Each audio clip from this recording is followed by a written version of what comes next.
Hey, it's me, Renee. I'm back.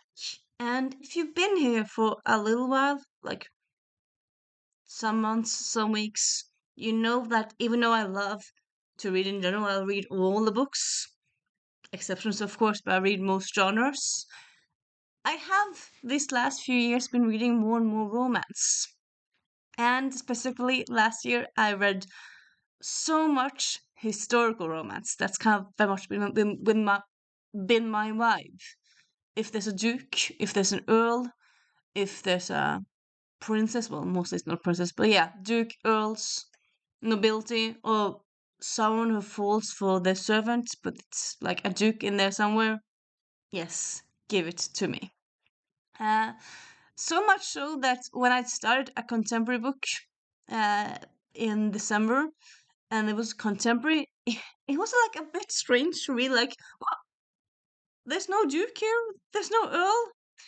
It's had a billionaire, which I suppose is kind of like a modern earl, modern duke, but still, it's quite not the same. So yeah. But like I still read contemporary now and then because like if there's, for example, if there's nerds who fall in love, is there's people who travel and who fall in love while traveling. That's very much my jam. And but yeah, this book I have that I'm going to talk about is contemporary romance. I have heard about it because it's kind of been, I feel like, everywhere. It's been like about out and about in the world. And even though I read mostly historical romances, I do also know that you have lots of contemporary authors out there. You have Anna Wang, you have uh and I'm backing out. You have Talia Hibbert, you have Ali Hazelwood, lots of contemporary authors out there. I don't read them all, but I know that they exist. And yeah, so recently I went to the library. I have a library close to me. And with me, if I go to a library, I might pick up books that I wouldn't normally go and pick up in the store because there's no money that I give away. It's just my time. So I thought, maybe I'll try stuff easier. And so I picked up this book and I ended up reading it yesterday. And like more or less the whole day yesterday. I just loved it. I just devoted my whole day yesterday to read this book, and it was just the best. What book is it, you're asking? It is First Time Caller by B. Key Borison.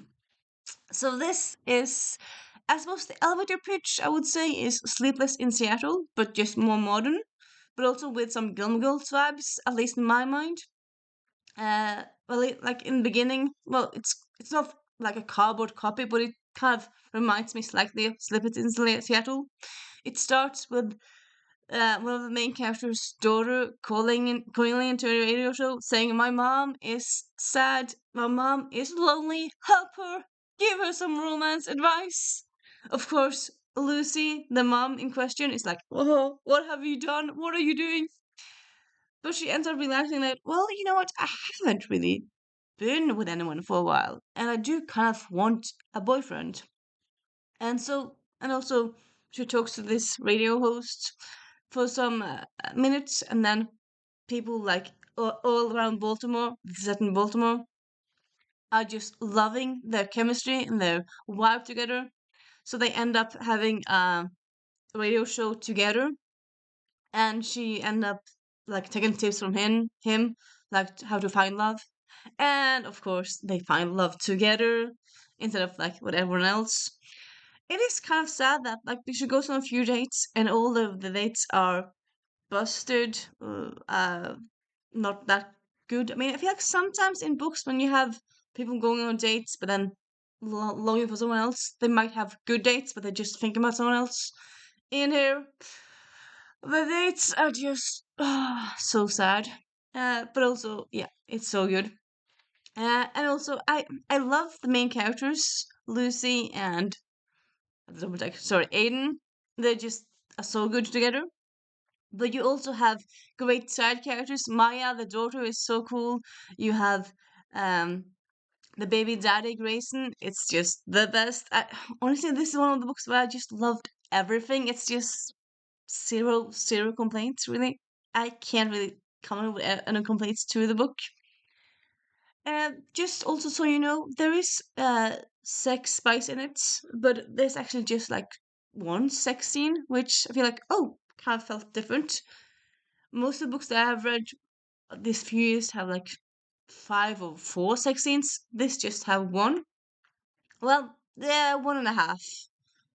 It has one like deeper elaborate one and one smaller sex scene, and then there's some kissing here and there. But yeah, but yeah, so you know that. I feel like, but also like I suppose like I feel like you don't really need that much sex to like still have a good romance book. You don't really need sex in every other chapter. Like it's nice when it's done like that. It's fine when it's happens like that, but also this it was just so good as it was, and yeah, I didn't really feel it was like, oh, weird, no more sex scenes, but also I didn't really feel like it was needed. I didn't feel like that it was that it was something that I was missing from the book. It was just like jarring, different because I read a lot. Well, there's lots more sex scenes, but yeah, just so you know, there's just two sex scenes in the book, so you'll get into it knowing that. But yeah, if you like romance, contemporary or otherwise, I would say definitely check out this book. It'll make you laugh. It'll make you smile. It'll make you a bit mad because people doing stupid stuff. But also, yeah, it'll just make your heart be merry and happy. And yeah, a great, great read. Highly recommend it.